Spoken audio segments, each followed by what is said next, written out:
Bismillahirrahmanirrahim. Assalamualaikum warahmatullahi wabarakatuh.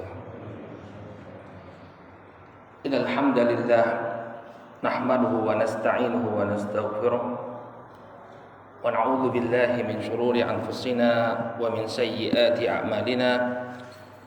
May yahdihillahu fala mudilla lahu wa may yudlil fala hadiya lahu. Asyhadu an la ilaha illallah wahdahu la syarika lah wa asyhadu anna Muhammadan abduhu wa rasuluh. Allahumma salli wa sallim ala nabiyyina Muhammad wa ala alihi wa sahbihi wa man ittaba'a hudahu ila yaumiddin, amma ba'd. Bapak dan ibu-ibu kaum muslimin wal muslimah yang semoga dimuliakan oleh Allah Subhanahu wa taala.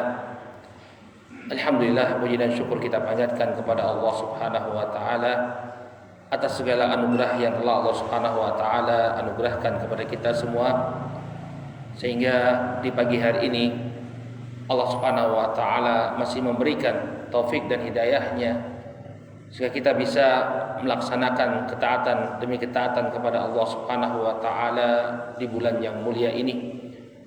Kita berharap, kita memohon, bermunajat kepada Allah Subhanahu wa taala, mudah-mudahan Allah Subhanahu wa taala menganugerahkan keistiqomahan kepada kita semua. Amin ya rabbal alamin. Bapak dan Ibu yang dimuliakan oleh Allah Subhanahu wa taala, dalam sebuah hadis yang diriwayatkan oleh Imam Ahmad dari sahabat Abu Hurairah radhiyallahu taala anhu, Nabi sallallahu alaihi wasallam ketika beliau memasuki bulan Ramadan, beliau memberikan kabar gembira ini kepada para sahabat beliau. Beliau mengatakan, qad ja'akum syahrul Ramadan syahrun mubarak. Telah datang kepada kalian bulan Ramadan, yaitu bulan yang diberkahi. Iftaradallahu alaikum siyamah, di mana Allah Subhanahu wa taala mewajibkan atas kalian untuk berpuasa di bulan tersebut. Yuftahu bihi abwabul jannah wa yughlaqu fihi abwabul jahim, di mana pintu-pintu surga dibuka pada bulan tersebut dan pintu-pintu neraka jahim ditutup. Ini menunjukkan bahwa bulan Ramadan adalah bulan yang dipenuhi dengan berbagai macam kebaikan dan bulan di mana kemaksiatan itu amat jarang untuk dilakukan. Kemudian kata Nabi alaihi salatu wassalam, wa tughallu fihi syayatin. Pada bulan tersebut para syaitan dirantai sehingga mereka tidak bisa menggoda manusia. Lalu Nabi sallallahu alaihi wasallam mengatakan, fihi lailatun khairun min alfi syahr. Dan di dalam bulan tersebut ada satu malam yang lebih mulia dari atau lebih baik daripada 1000 bulan. Lalu Nabi sallallahu alaihi wasallam menutup kabar gembira beliau dengan mengatakan, man hurima khairuha faqad hurim. Maka barang siapa yang diharamkan untuk mendapatkan kebaikan pada bulan tersebut, sungguhnya dia telah terhalang dari kebaikan. Bapak dan Ibu yang dimuliakan oleh Allah Subhanahu wa taala, hadis ini menunjukkan kepada kita bahwa Allah Subhanahu wa taala telah membukakan kesempatan yang luar biasa kepada kita di bulan Ramadan ini. Ampunan dan utamaan dari Allah telah dibukakan seluas-luasnya bagi kita. Oleh karena itu, janganlah kemudian kita melalaikan atau menganggap remeh nikmat yang Allah Subhanahu wa taala berikan ini. Dalam sebuah hadis yang diriwayatkan oleh Imam Al-Bukhari, dibawakan oleh beliau dalam Al-Adabul Mufrad, dikisahkan oleh Abu Hurairah radhiyallahu taala anhu bahwa Nabi alaihi salatu wasallam suatu ketika naik ke atas mimbar, kemudian beliau mengucapkan amin, amin, amin. Maka para sahabat bertanya kepada Nabi sallallahu alaihi wasallam, "Madza kunta tasna' ya Rasulullah?" Apa yang baru saja engkau lakukan wahai Rasulullah? Maka ternyata beliau didatangi oleh Jibril alaihi salam. Atani Jibril faqala li. Jibril mengatakan kepadaku, raghiba anfu abdin adraka abawaihi aw ahadihima aw ahadahuma wa lam yudkhilhul jannah. Celaka seorang hamba yang masih mendapatkan kedua orang tuanya atau salah seorang di antaranya masih hidup namun tidak memasukkannya ke dalam surga. Jadi orang tua kita ini adalah pintu bagi kita untuk masuk surga. Manfaatkan, jangan kemudian dilalaikan untuk berbakti kepada mereka. Kemudian yang kedua kata Nabi SAW, kemudian Nabi SAW diperintahkan oleh Jibril untuk mengaminkan doa tersebut. Qul amin, faqultu amin. Katakan amin, wahai Muhammad, maka aku pun mengatakan amin. Kemudian doa yang kedua kata Jibril alaihissalam, raghiba anfu abdin dakhala alaihi Ramadan walam yughfar lah. Celaka seorang hamba yang masuk padanya bulan Ramadan namun dia tidak diampuni oleh Allah. Jadi hati-hati, jangan sampai kita kemudian menjadi orang yang justru celaka di bulan Ramadan. Pintu rahmat telah dibukakan oleh Allah, pintu ampunan telah dibukakan oleh Allah Subhanahu wa taala. Berbagai macam keutamaan telah diberikan oleh Allah Subhanahu wa taala. Namun kemudian kita tidak memanfaatkannya. Kemudian yang ketiga kata Nabi alaihi salatu wasalam, raghiba anfu abdin idza dzukirta indahu wa lam yusalli alaiki.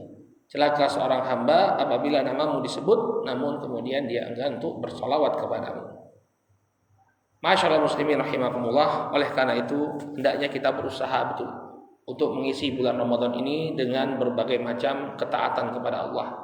Kita tidak mengetahui apakah tahun depan kita masih akan bertemu dengan bulan Ramadan ini. Banyak di antara saudara-saudara kita yang tahun ini tidak lagi bersama kita untuk beribadah di bulan Ramadan. Allah Subhanahu wa taala berkehendak untuk menjemputnya ya sebelum datang Ramadan yang sekarang. Oleh karena itu hendaknya kita benar-benar memanfaatkan kesempatan yang Allah berikan. Masyaallah muslimin, insyaallah di kajian kita pagi hari ini, kajian perdana kita, insyaallah di setiap hari kita akan bawakan faedah-faedah dari para ulama yang bermanfaat untuk membangun keimanan dan ketakwaan kita. Maka insyaallah di kesempatan pagi hari ini kita akan berbicara tentang tema yang sangat penting untuk diketahui oleh setiap muslim dan muslimah, yaitu tentang pentingnya ilmu sebelum berucap dan beramal. Ma'asyiral muslimin, jamaah subuh yang semoga dimuliakan oleh Allah. Di dalam Sahih Al-Bukhari, Al-Imam Al-Bukhari membawakan sebuah bab yang berjudul Babu al-ilmu qabla al-qawli wal amal. Bab ilmu itu didahulukan daripada ucapan dan amalan. Kemudian beliau rahimahullahu ta'ala membawakan firman Allah Subhanahu wa ta'ala dalam surat Muhammad ayat yang ke-19, fa'lam annahu la ilaha illallah wastaghfir lidzanbik. Ketahuilah, ilmuilah bahwa tidak ada sesembahan yang berhak untuk disembah kecuali Allah dan minta ampunlah engkau atas dosa-dosamu. Di sini kata para ulama, Allah Subhanahu wa taala mendahulukan penyebutan ilmu. Fa'lam, berilmulah, ketahuilah. Baru kemudian diiringi dengan amalan. Wastaghfir lidzanbik. Disebutkan oleh para ulama bahwa ayat ini menunjukkan hendaknya amalan kita itu dibangun di atas ilmu. Banyak di antara kaum muslimin ketika mereka melakukan satu amalan, mereka membangunnya dari sekedar ikut-ikutan saja. Tidak tahu mengapa ini disyariatkan, bagaimana cara pensyariatan yang benar sesuai dengan tuntunan syariat. Hanya sekedar ikut-ikutan saja. Maka ma'asyiral muslimin rahimani wa rahimakumullah, ini adalah suatu hal yang harusnya kita perbaiki. Janganlah kita melakukan suatu amalan tanpa dilandasi dengan ilmu, hanya sekedar ikut-ikutan. Karena Allah Subhanahu wa taala memerintahkan kita untuk berilmu terlebih dahulu, baru kemudian berucap dan beramal. Masyaallah muslimin, Allah Subhanahu wa taala menciptakan kita untuk beribadah kepada Allah Subhanahu wa taala.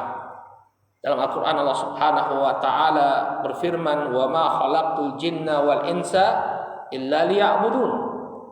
Dan tidaklah kami ciptakan jin dan manusia kecuali untuk beribadah kepadaku. Oleh karena itu hendaknya kita melaksanakan tujuan penciptaan kita ini dengan beribadah kepada Allah Subhanahu wa taala. Hanya saja ibadah yang seperti apa yang akan diterima oleh Allah Subhanahu wa taala sebagai perwujudan kita ya terhadap apa yang Allah perintahkan ini. Para ulama menyebutkan bahwa ibadah itu akan diterima oleh Allah Subhanahu wa taala apabila terpenuhi padanya dua syarat. Yang pertama, ma'asyiral muslimin, adalah niat yang ikhlas. Jadi amalan kita, amalan apapun itu tidak akan diterima oleh Allah Subhanahu wa taala kalau tidak diiringi dengan keikhlasan. Allah Subhanahu wa taala berfirman dalam surat Al-Bayyinah ayat yang kelima, "Wa ma umiru illa liya'budullaha mukhlishina lahuddin." Dan tidaklah mereka diperintahkan kecuali untuk beribadah kepada Allah Subhanahu wa taala dengan mengikhlaskan agama ini hanya untuk Allah Subhanahu wa taala. Jadi ini adalah syarat yang pertama. Amalan kita tidak akan diterima oleh Allah Subhanahu wa taala kecuali harus diiringi dengan keikhlasan. Makanya hati-hati kita dari perkara-perkara yang bisa mengurangi atau bahkan menghilangkan keikhlasan kita. Seperti ar-riya, beramal hanya untuk dilihat oleh manusia. Ya maka amalan yang semacam ini tidak akan diterima oleh Allah Subhanahu wa taala. Kemudian syarat yang kedua, ma'asyiral muslimin, ya. Amalan yang kita lakukan ini hendaknya sesuai dengan tuntunan syariat. Harus ada landasan syariatnya. Tidak boleh kemudian seseorang itu melakukan amalan yang dia buat sendiri, yang menjadi inovasinya. Tidak boleh. Harus ada dalil untuk membangun ya amalannya tersebut. Barang siapa yang dia melakukan suatu amalan tanpa ada tuntunan syariatnya, tanpa ada dalil yang melandasinya, maka amalan tersebut akan tertolak. Nabi alaihi salatu wasallam dalam sebuah hadis yang diriwayatkan dari sahabat Aisyah radhiyallahu taala anha, beliau menyebutkan, man amila amalan laisa alaihi amruna fahuwa radd. Barang siapa yang melakukan amalan yang tidak ada perintahnya dari kami, maka amalan tersebut akan tertolak. Dalam riwayat yang lain disebutkan, man ahdatsa fi amrina hadza ma laisa minhu fahuwa radd. Barang siapa yang mengada-adakan perkara yang baru dalam urusan agama ini, maka amalan tersebut akan tertolak. Hadis ini menjadi landasan para ulama ketika mereka mengatakan bahwa asal ibadah itu tidak boleh kita lakukan kecuali ada landasan syariatnya. Sehingga keliru kalau ada sebagian orang yang melakukan satu amalan hanya berlandaskan pada perasaan saja. Oh ini kan baik, ini kan bagus, ya. Tapi tidak ada landasan syariatnya. Hati-hati, amalan yang seperti ini akan tertolak. Di zaman Nabi alaihi salatu wasallam, Bapak dan Ibu yang dimuliakan Allah Subhanahu wa taala, ada sekelompok sahabat yang mereka kagum terhadap ibadahnya Nabi alaihi salatu wasallam. Kemudian mereka ingin beribadah, tapi dengan apa yang mereka pikirkan itu sebagai suatu kebaikan. Hadisnya diriwayatkan dari sahabat Anas bin Malik radhiyallahu taala dalam Sahih Al-Bukhari dan Muslim, disebutkan bahwa ada 3 orang datang kepada sebagian istri Nabi alaihi salatu wasallam. Kemudian mereka bertanya kepada istri Nabi alaihi salatu wasallam bagaimana ibadahnya Nabi alaihi salatu wasallam. Kemudian setelah diceritakan tentang bagaimana ibadahnya Nabi alaihi salatu wasallam, di mana Nabi alaihi salatu wasallam sebagaimana yang kita ketahui, beliau ketika beribadah kepada Allah beribadah dengan penuh kesungguh-sungguhan. Sampai kemudian kaki-kaki beliau itu bengkak karena lama berdiri untuk melaksanakan sholat. Maka para sahabat ini menganggap kecil amalannya tadi. Ya, amalan kita jauh sekali dari amalannya Nabi alaihi salatu wasallam.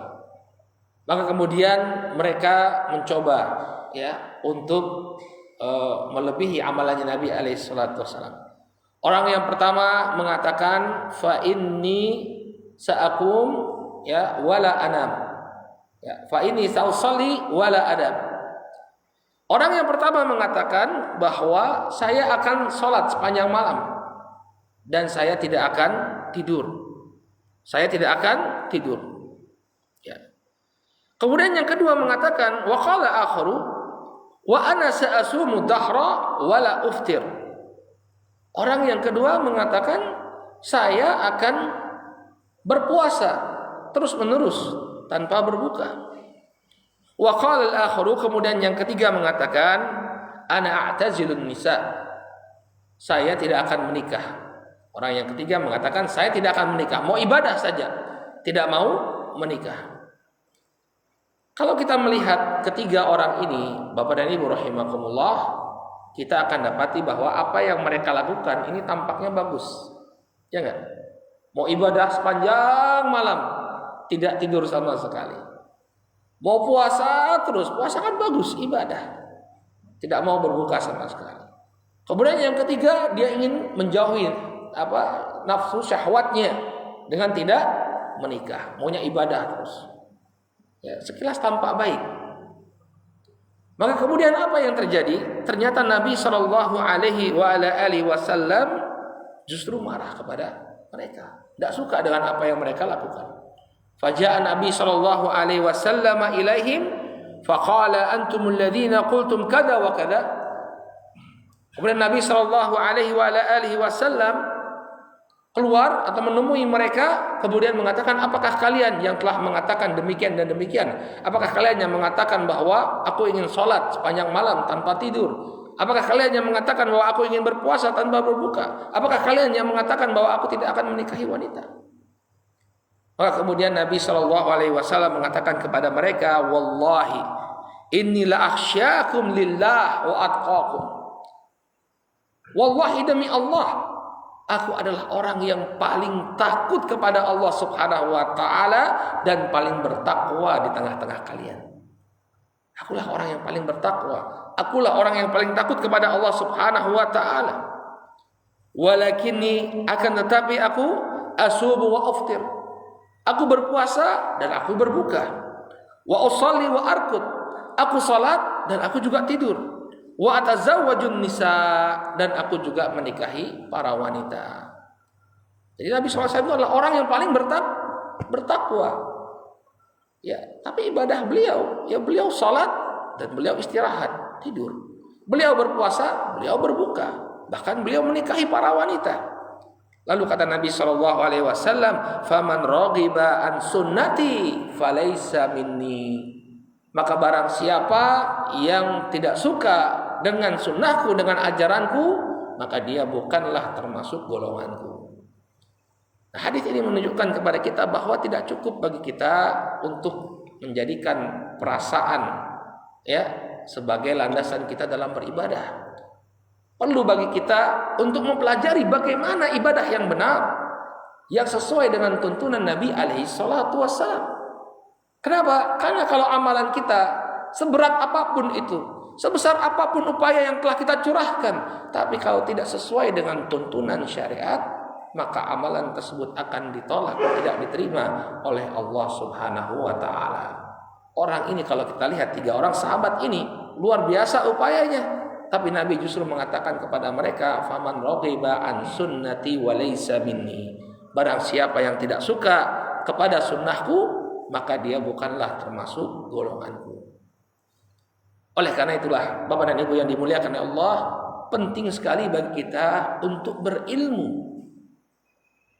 Ya, untuk menuntut ilmu agama agar amalan-amalan kita ini sesuai betul dengan tuntunan syariat, bukan hanya sekedar ikut-ikutan saja. Makanya kalau kita melihat ya, banyak sekali dalil yang menunjukkan tentang keutamaan menuntut ilmu agama. Di antaranya dalam hadis Abu Hurairah radhiyallahu taala anhu, Nabi sallallahu alaihi wasallam bersabda, man salaka tariqan yaltamisu fihi ilman sahalallahu lahu bihi tariqan ilal jannah. Barang siapa yang dia menempuh jalan untuk mendapatkan ilmu, para ulama menjelaskan bahwa yang dimaksud ilmu di sini adalah ilmu agama, maka Allah Subhanahu wa taala akan permudah jalannya menuju surga. Dalam hadis Muawiyah radhiyallahu taala anhu, Nabi sallallahu alaihi wasallam mengatakan, ya, khairukum, kata Nabi alaihi salatu wasallam, man yuridillahu bihi khairan yufaqihu fid din. Barang siapa yang dikehendaki kebaikan oleh Allah Subhanahu wa taala, Allah akan buat dia paham terhadap agama ini. Itu adalah tanda kebaikan pada diri kita ketika kita berilmu, ketika kita memahami syariat ini, bagaimana beribadah sesuai dengan tuntunan Nabi alaihi salatu wassalam. Oleh karena itu Bapak dan Ibu yang dimuliakan Allah, penting sekali bagi kita untuk belajar agama dengan serius. Ya, melandasi amalan-amalan kita dengan dalil, bukan hanya sekedar ikut-ikutan saja. Kemudian Bapak dan Ibu yang dimuliakan Allah Subhanahu wa taala, apa saja ilmu yang hendaknya betul-betul kita pelajari? Tentunya ilmu agama sangatlah luas. Kalau kita menghabiskan seluruh usia kita untuk mempelajari ilmu agama, maka niscaya kita akan habiskan itu semua untuk mempelajari agama, ya. Namun yang kita dapatkan belumlah semuanya, karena saking luasnya ilmu agama tersebut. Maka hendaknya seorang muslim setelah dia mengetahui tentang pentingnya ilmu, dia mengetahui pula apa yang menjadi prioritas untuk dipelajari.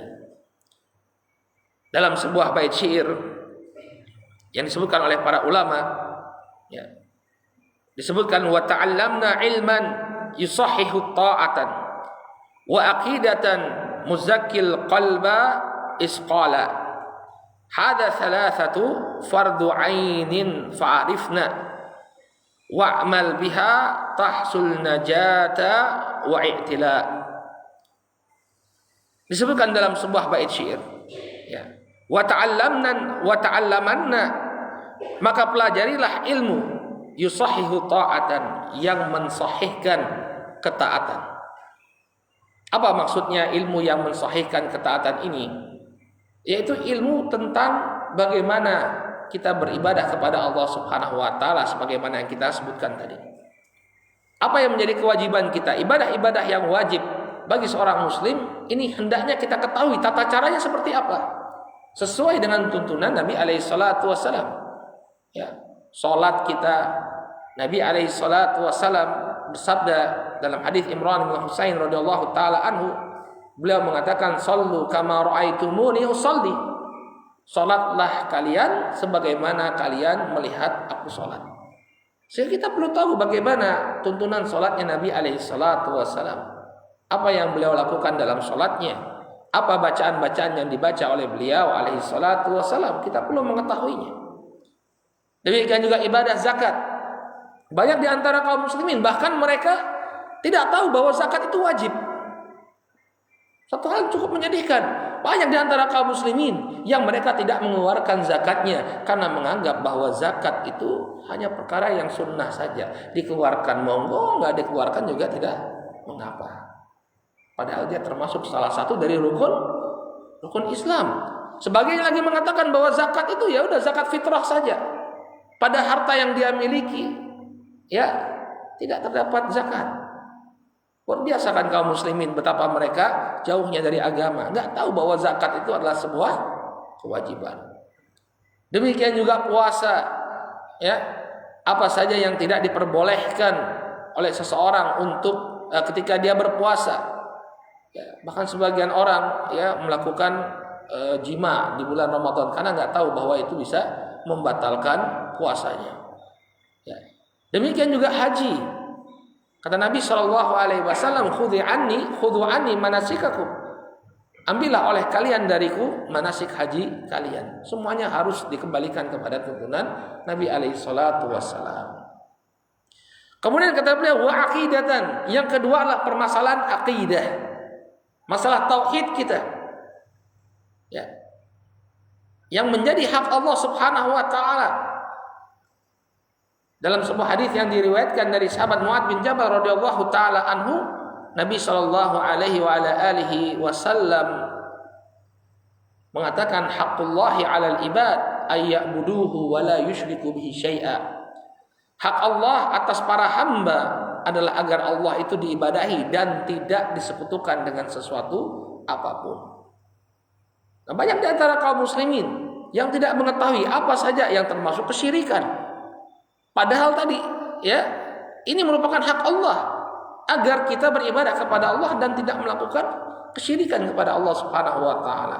Sebagian kaum muslimin ya, ada di antara mereka yang masih datang ke tempat-tempat keramat, ada di antara mereka yang masih ya datang ke praktek-praktek perdukunan, ada di antara mereka yang masih menggunakan jimat-jimat karena nggak tahu hukumnya apa.